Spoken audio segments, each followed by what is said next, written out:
Hey guys, so we're back with another buyer's guide, and this time we are talking about the mighty SEGA Genesis. Budget is $150, and we're going to see what we can find in the store for that budget for your new SEGA Genesis collector. First up, we've got the obvious choice, Sonic the Hedgehog 2. Basically, this game almost won the console war for Sega. It put up a really good effort against the Super Nintendo. At one point, it was ahead, and Sonic 2 was a huge part of that.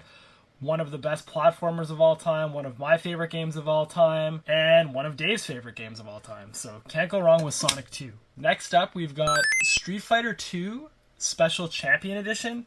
Now, this one's kind of neat because the Super Nintendo got Street Fighter 2 first. However, it was the regular original arcade version with the 8 characters you could not play as the bosses, and then the Genesis got this before Street Fighter 2 Turbo, so kind of cool that they released that on the Genesis. And again, it was a great game. It did suck that you needed the 6-button controller, but we're going to assume whoever's getting this has the 6-button controller. Can't go wrong for $10. Next up, probably pound for pound the best value you could find on the Genesis, Shinobi III. Amazing 2D platformer action game, just such a great game. Can't go wrong with Shinobi 3. It's the most expensive game on this list, however it's worth every penny in my opinion. Next up we'll go with Earthworm Jim. So again, this came out on the Super Nintendo as well, however I have fond memories of it on the Genesis.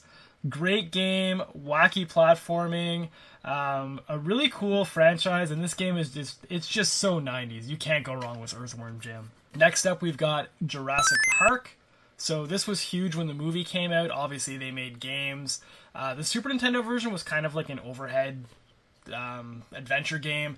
The Genesis game was more kind of like what I was expecting. I remember renting this one a bunch as a kid. Can't go wrong with Jurassic Park. Next up, we've got Subterrania. This is a really cool game. You're kind of flying around. The graphics are really cool. Again, for $8, I mean, great value on the Genesis. Can't go wrong with that one. Next up, Castle of Illusion starring Mickey Mouse. Again, great Disney platformer. There were really good ones on the Genesis. The animation in this game is amazing. And again, just a fun pick up and play game. So great game to get if you're just getting into the Genesis. And then we've got a couple of sports games here, guys. So we've got NBA Jam. Again, it's debatable whether it's better on the Genesis or the Super Nintendo. People will say, oh, the Genesis version has music on it. I grew up with the Super Nintendo version. I really liked that one. I did play this one as well, and it is an amazing game, and you can't go wrong for $10. And now I think I only have $3 left. We'll see how this plays out.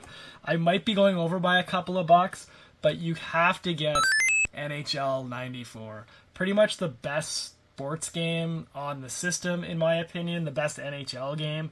95 was good too, but 94 was just such a jump up from 93. You had the one-timers, you've got the custom organ soundtracks for each arena.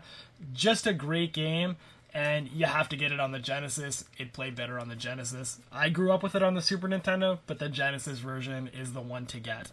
So if my math is working, I believe we're at $153, but I'm not putting any of these back, guys, and we can't leave NHL 94 behind. So that's your starter set for the Genesis. Cheers, guys.